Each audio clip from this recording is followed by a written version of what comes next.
Good evening and welcome back to Sports Talk ATL. I am Chase Earl, joined by Alex Lord. Hurston Waldrep, man. It kind of makes you smile. It's like it is amazing.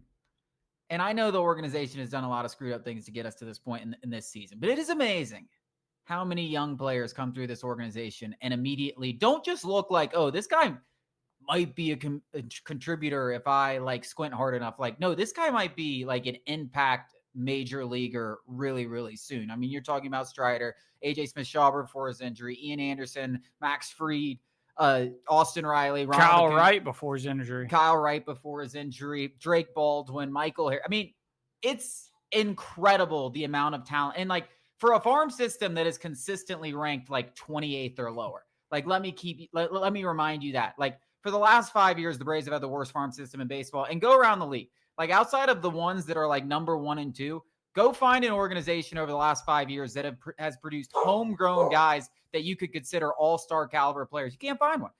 That's pretty good for the 28th farm system in baseball. And Hurston Waldrep, man, those adjustments, I mean, this guy's unrecognizable from what we saw, whether you watched him in the minors or the majors last year when he made a couple of starts. Yeah, and side note, those prospect rankings, yes, I'm sure those people know more than me. Yes, I'm sure those people care. Yes, I'm sure that there's no collusion whatsoever, I guess.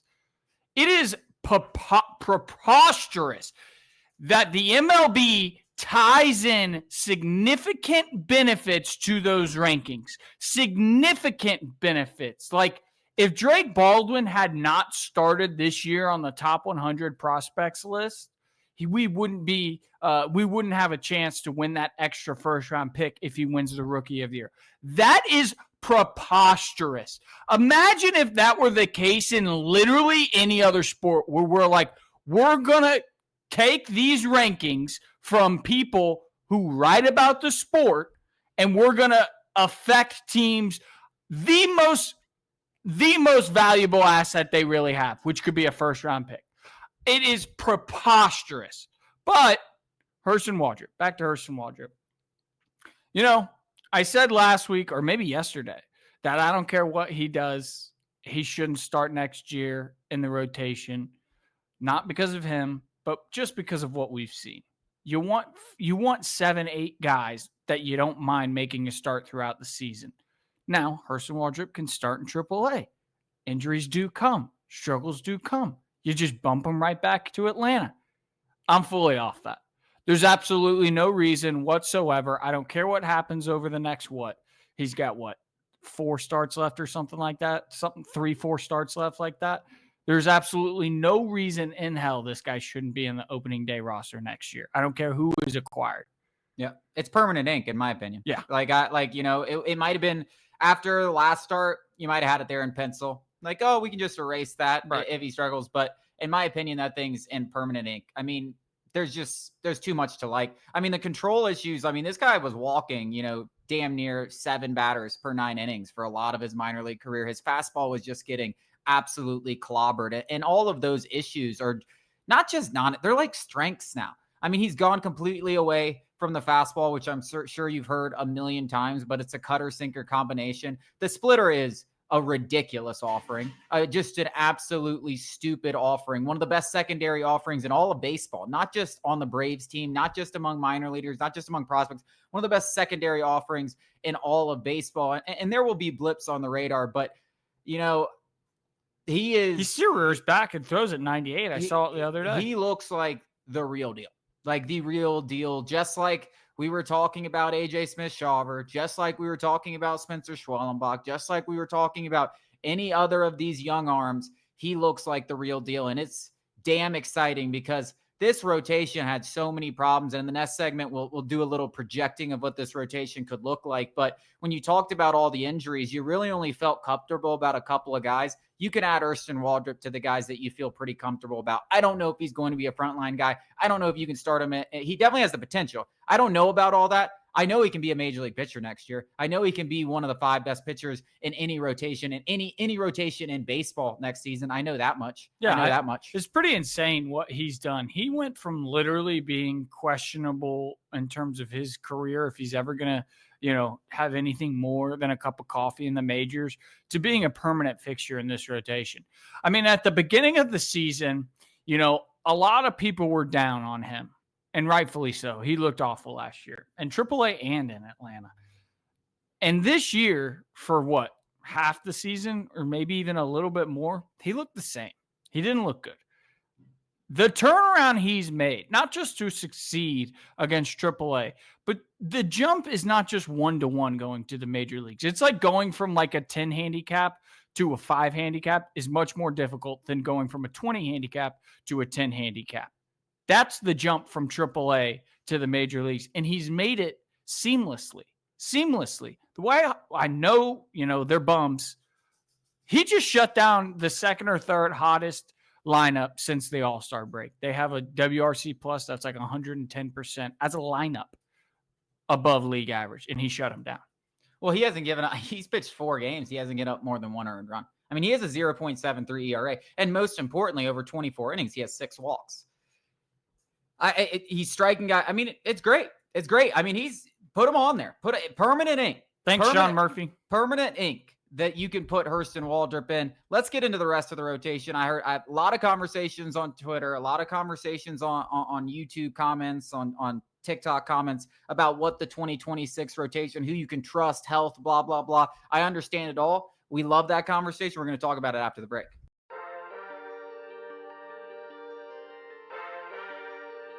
Alex, it's crazy how one development can really change your entire tune about World Series? Yeah. I mean, about a team, about the future. I mean, I looked at this rotation 3 weeks ago and I was like, you got Chris Sale, Spencer Schwellenbach, and I have no idea what the hell else. I mean, hopefully Spencer Strider bounces back. Grant Holmes could miss all of next season. AJ Smith-Shawver all out of next season. Ronaldo Lopez is going to be in the bullpen. Pretty much got nothing else outside of those two that you can rely on.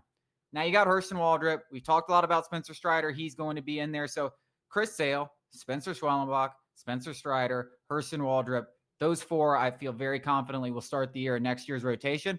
The third guy, the final guy, which I would be your number 3, has got to be a horse that you can put behind Sale and Schwellenbach. And I'm talking about a horse. I mean, there are a number of them available. Ranger Suarez is a guy that comes to mind. I don't know if the Phillies are going to let us outbid them, but the Phillies got a lot on their payroll. They're paying a lot of guys. Maybe they think they can upgrade. Who knows?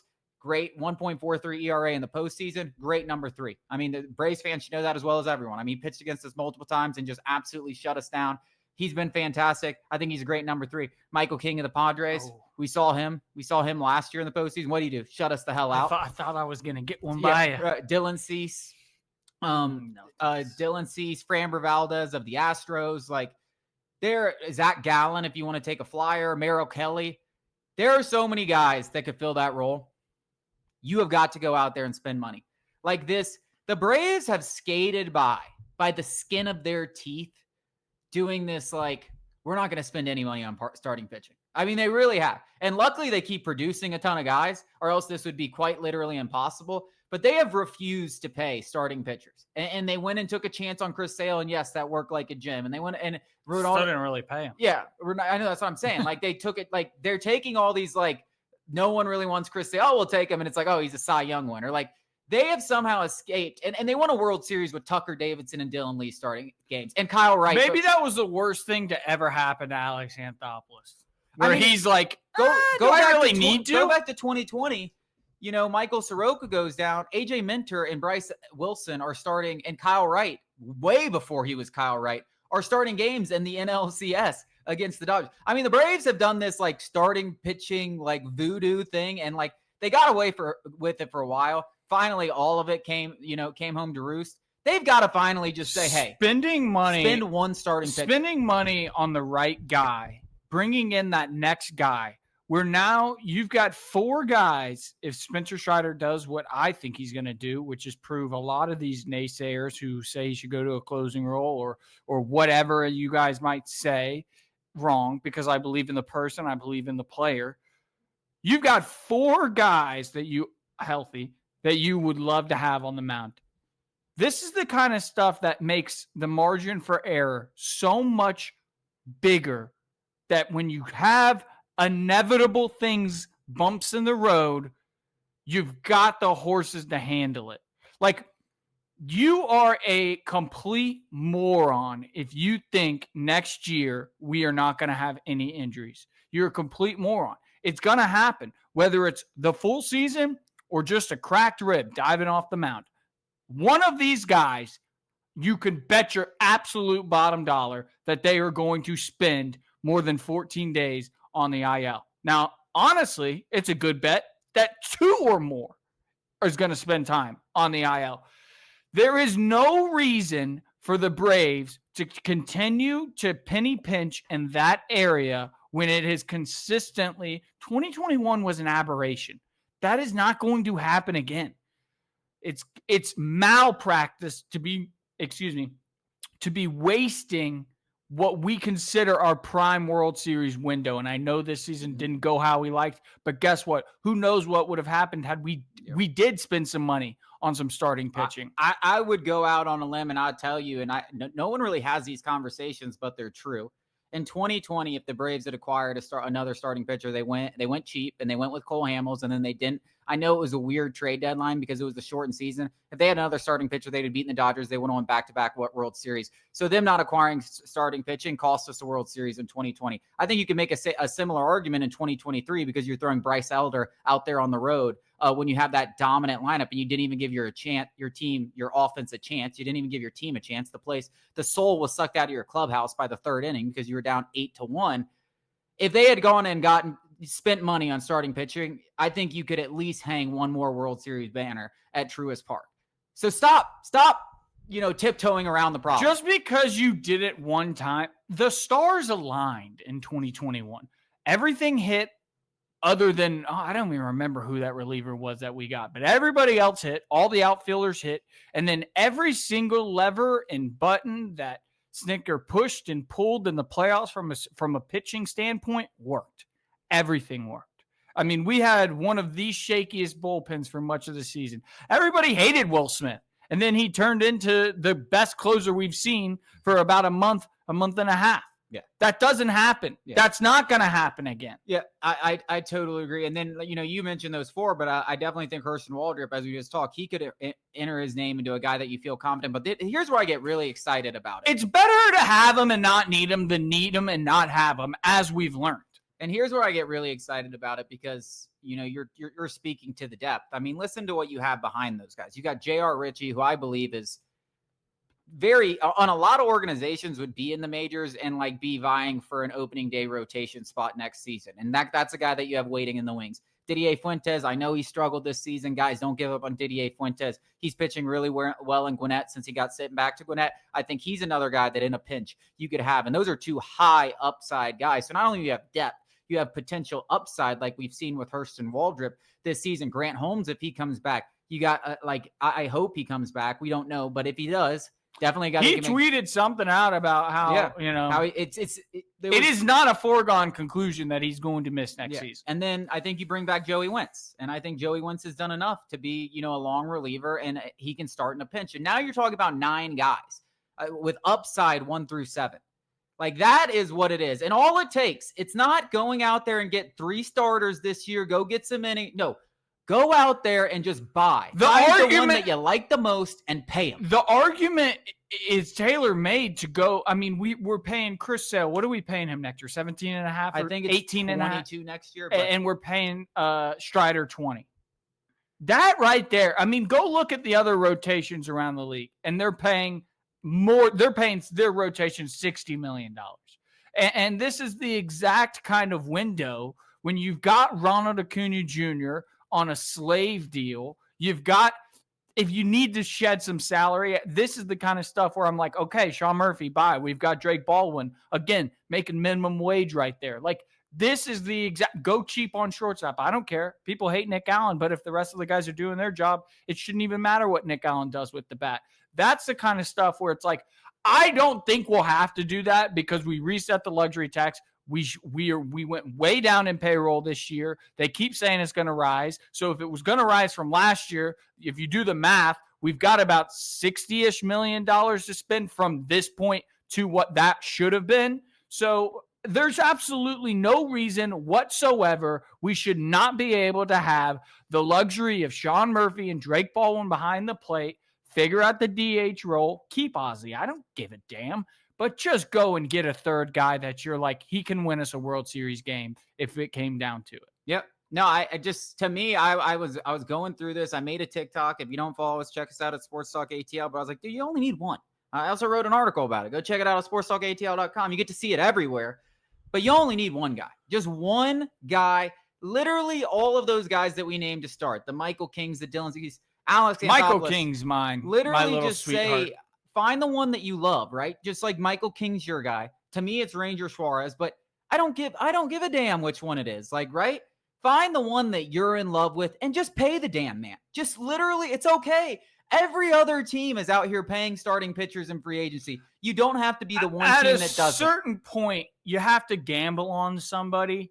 And gambling on guys that we all just mentioned, it's not like gambling on Jared Kelenic. And I understand what you're like. It didn't cost that much to get Jared Kelenic, but that's the gamble we're taking. We're not taking risks. We're taking very little risk. In fact, I would argue the Jerks and Profar signing was the biggest risk Alex Anthopoulos has taken in his career. Like extending Austin Riley, that massive, not a risk. Matt Olson, not a risk. I understand there's risk associated with it, but you're comfortable with the player, the person, the guy that he's shown you to be, where it's like, maybe it's time to go out on a ledge. Maybe it's time because you've seen it not work now 3 seasons in a row. It's about time to do something different. Well, do you want to win? Yeah. Do you want to win? Like, I just don't understand like what the Braves have been thinking when it comes to their starting pitcher for years. And I've said that a million times when it's coming to these off seasons. Like they have just penny pitched at probably the most important area of a team. Pitching wins championships, guys. I mean, you see it every single – the team that pitches the best wins the World Series. And the Braves happen to pitch the best with a bunch of with mostly Scrubs. Idiots. I mean, Ian Anderson was out there pitching like freaking prime Madison Bumgarner, and that happens sometimes. But catching lightning in a bottle is not a reason to continue to do the same thing. We have 6 examples of it not working. That's an aberration. We have got to change our strategy. We have 6 examples of it not working, and one of it does. If you want to win 1 out of every 7 World Series when you have this good of a roster, and more often than not, you have the best team in the league, fine by me. But you're right. Fix the strategy. We got more to talk about coming up after the break.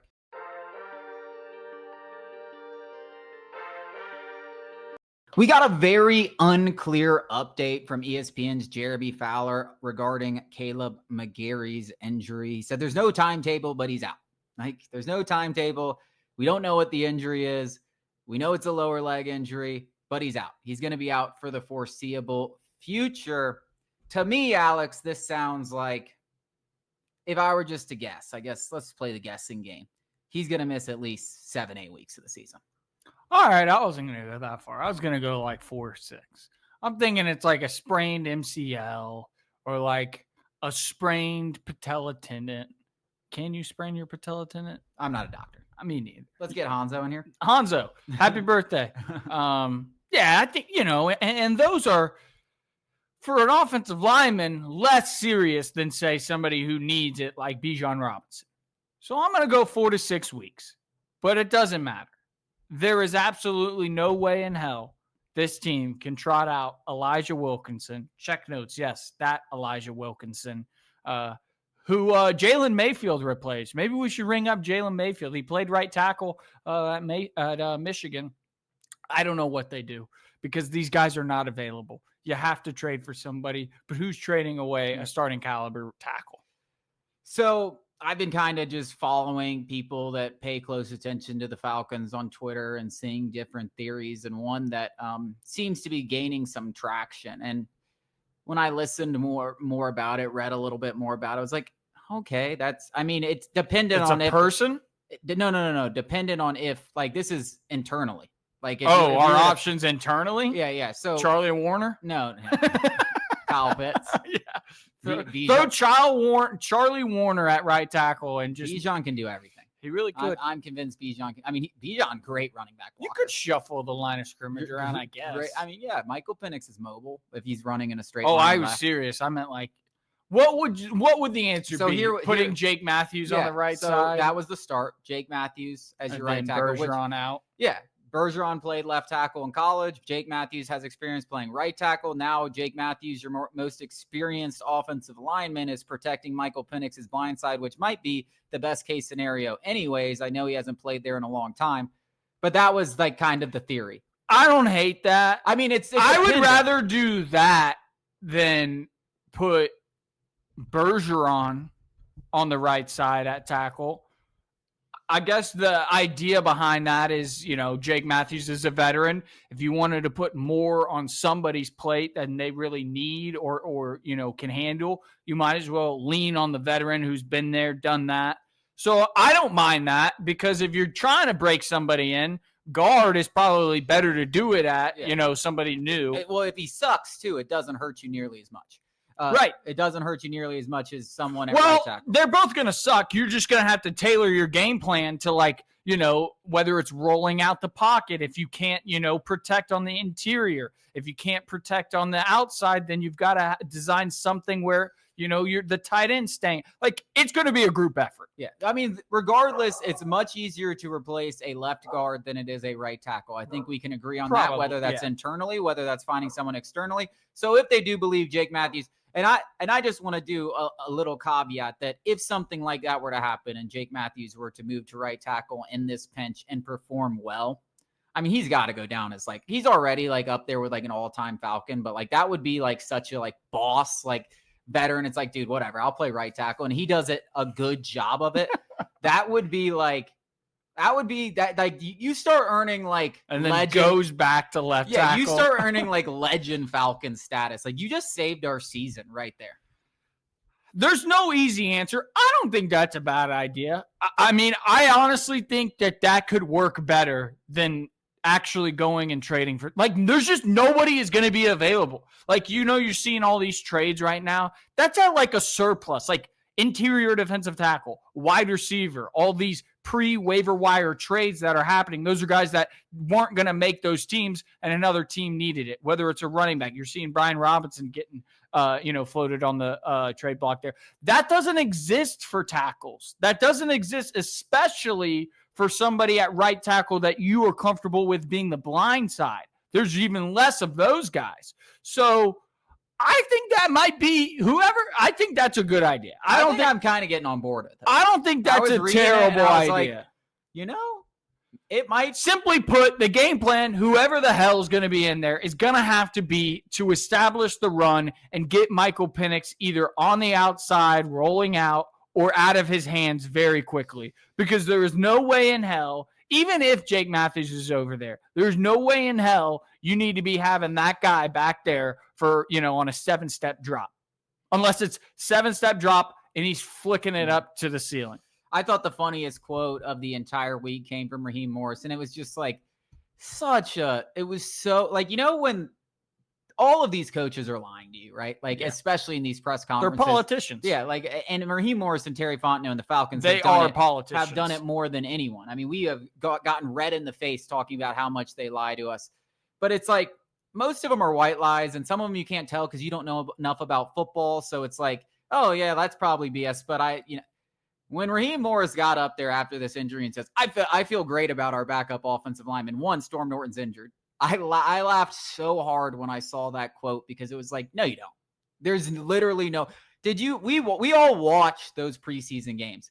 That was some of the most pathetic offensive line play you could have drawn up. And that's what you kind of expect during the preseason, but you don't trust any of those guys against the starting defense when you're trying to make the playoffs. No chance you do. There's no reason you have to say that either.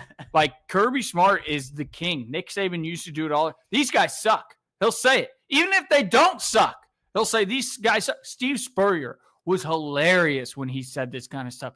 These guys suck. They can't play football. And if that hurts their feelings, I'm not here to be your friend. You want a friend? Get a dog. Why do we have to be nice to everybody? I had a buddy that played for Mike Vrabel, and you can imagine how some of those conversations went, because he's very much cut from that cloth, and you see it in the press conferences, but it's 17,000 times worse. And he gave me a story about, he was an undrafted free agent and they signed him for $50,000. And it was like, which is a pretty good chunk of change for an undrafted free agent, that you're guaranteeing him $50,000. He didn't end up making the team, so it was a waste of $50,000. And, you know, there's a preseason play or whatever. And Vrabel goes, Mike, are you kidding me? Are you kidding me? We overpaid the hell out of you. Now, keep in mind, this is $50,000. He's like, you suck.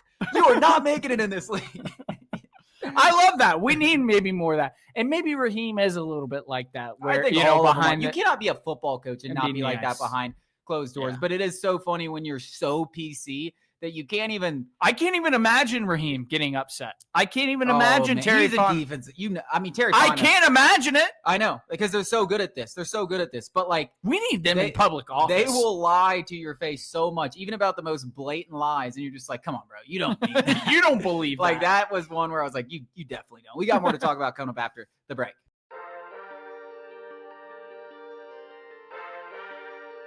So a lot to be happy about. 11 wins in 14 games with the Atlanta Braves, but we got some bad news on Austin Riley. And the writing seemed to be on the wall yesterday when it was reported that he was going to visit a specialist for sports hernias. And for some reason, when the beat writers are like saying, oh, a sports hernia, like, how do they know what the injury is? And then the very next day, we find out Austin Riley needs core muscle surgery. I assume that, I don't really know what a sports hernia is, but I assume that is what they tear in. You want me to tell you? We're not. I do know this. Go ahead. So it's a tear in your. So basically, what it is a tear in your organ, your lower intestine, or it doesn't matter where it is. One of your intestines is like popping through the muscle. The muscle. Okay, well, I guess that's what he has. Isn't that nasty? I guess that's what he has. But there was something weird going on here. I mean, we go back this ab injury, which was reportedly initially a strain. You know, he tried to come back from, and then, you know, he goes a little bit too hard, and then boom, he's back on the IL. I mean, it first flared up 5 weeks ago, and we're still talking about it. He tried to run the bases a couple of times, felt discomfort, and then they find out that I guess it's this sports hernia. Anyways, he's having surgery. His season's over. Sucks. But good news is these are like literally nothing burgers when it comes to like 2026. This is a big nothing burger. This will like not matter or anything like that. Right. So, and good news, we'll get an extended look at Nacho.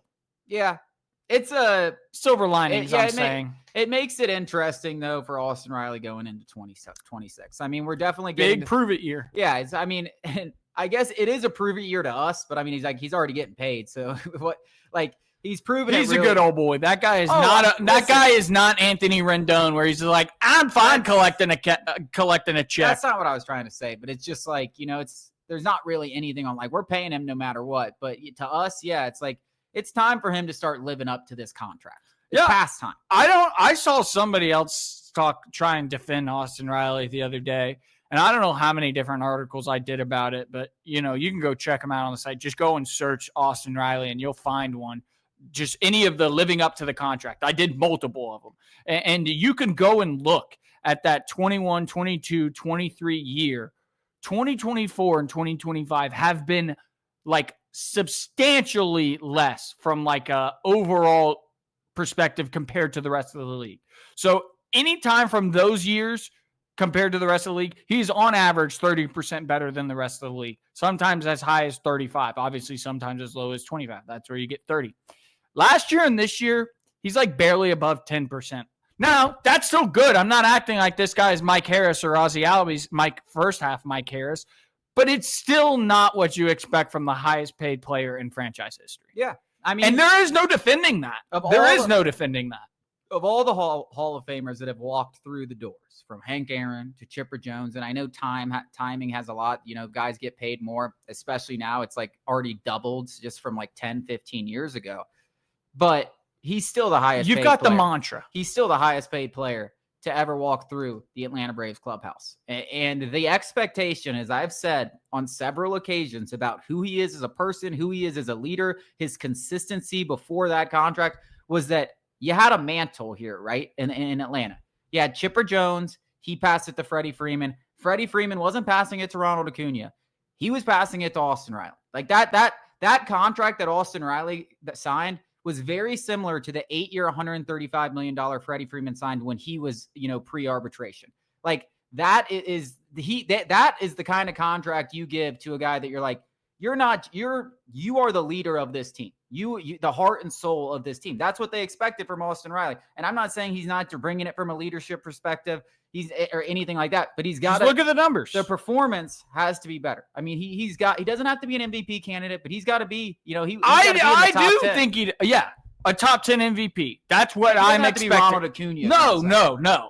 Oh, well, nobody's going to be Ronald. I mean, Ronald was born with this kind of stuff, but top 10 finishes and the MVP voting is what I'm expecting. That's not crazy. I know I'm a little weird, or I'm a little silly with my Mike Harris MVP. I'm dead serious about Austin Riley. It is literally, I'm disappointed if he's doesn't finish in the top 10. Yeah, because I mean, he had 3 straight years of doing that right before he signed this contract. So he's certainly capable. And right after he the next year he signed it and then he finished again. Overall, disappointing season. Another year marred by injuries for Austin Riley. You're right. 2026, I think we all agree, is going to be a massive one for him and really the Atlanta Braves in general.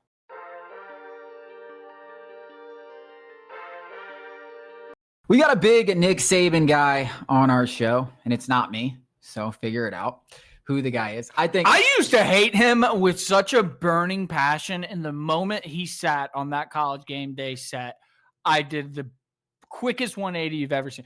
Hearing him talk about football, the stories, he is literally Jesus Christ reincarnated from a college football standpoint. You know what's funny about almost every coach is like they have this persona.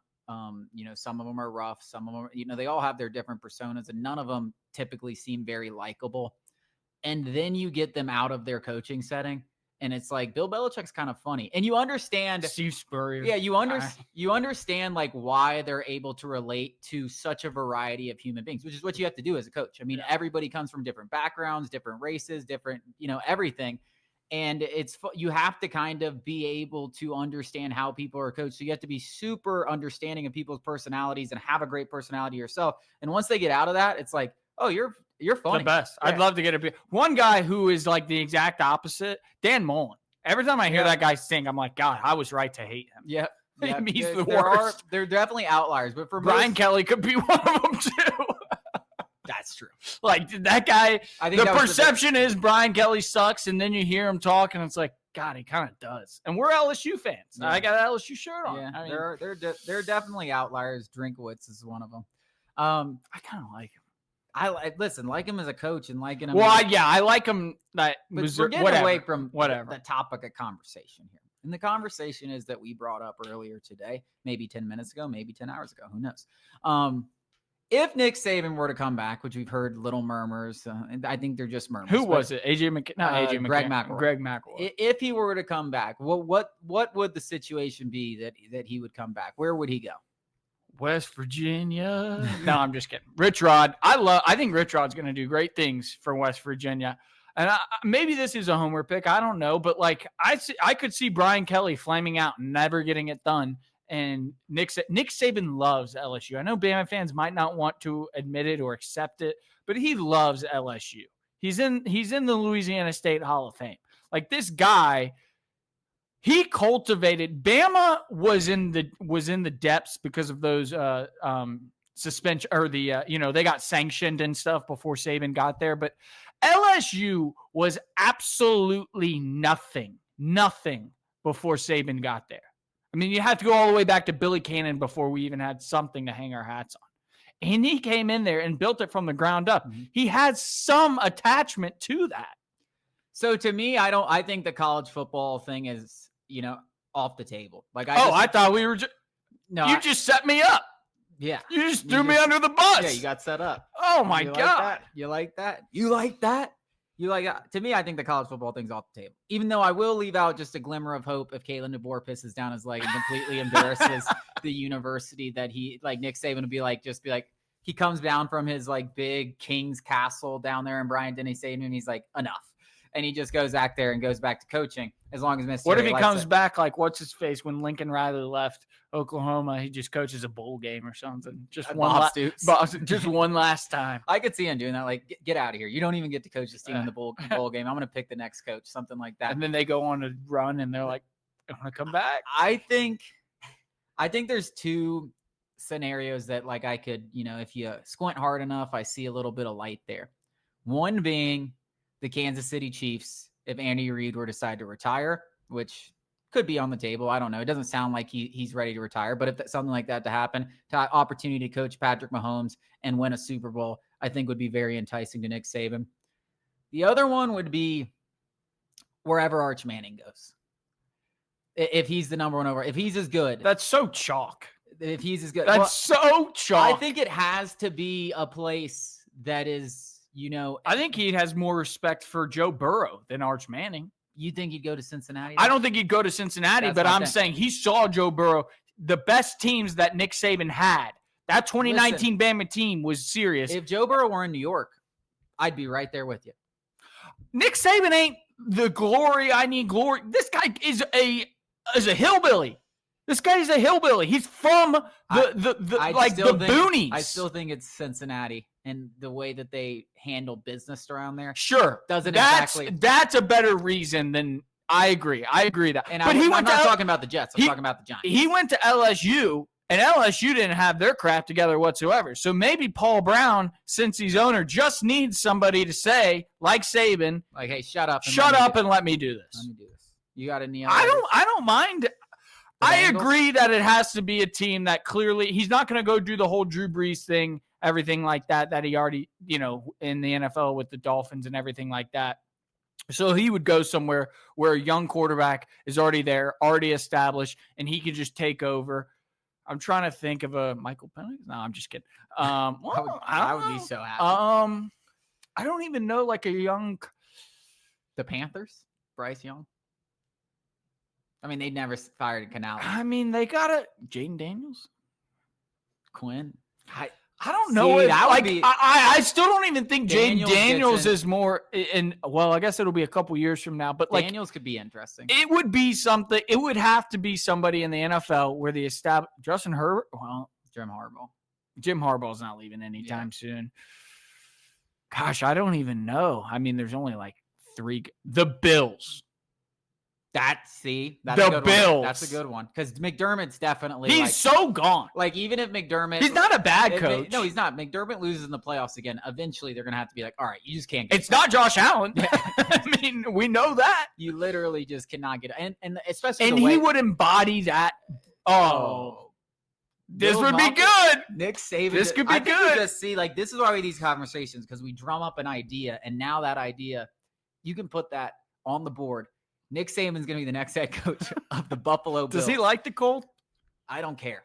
I love Michigan State, I guess. I think and the Browns. In West Virginia. Yeah, that's what I'm saying. All right, we got to go to break. Check we got and one check. more minute coming up at the break.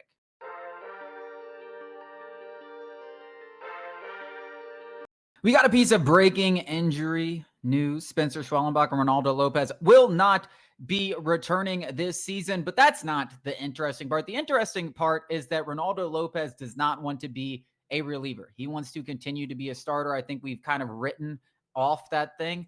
And it should still be written off. And frankly, it's not his choice. Let's be clear. It's not his choice. It's not his choice. And the right choice is still not to go out there. Like 100% of nothing is not as good as 50% of something.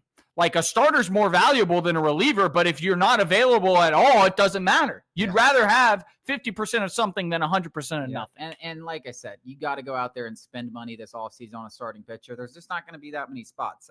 Maybe if the opportunity arises, but the Braves shouldn't be banking on that. If they bank on something like that, that's going to be a decision that's going to come back and bite them. That wraps up our show. Thank you guys so much for joining us. We'll be back with you next week.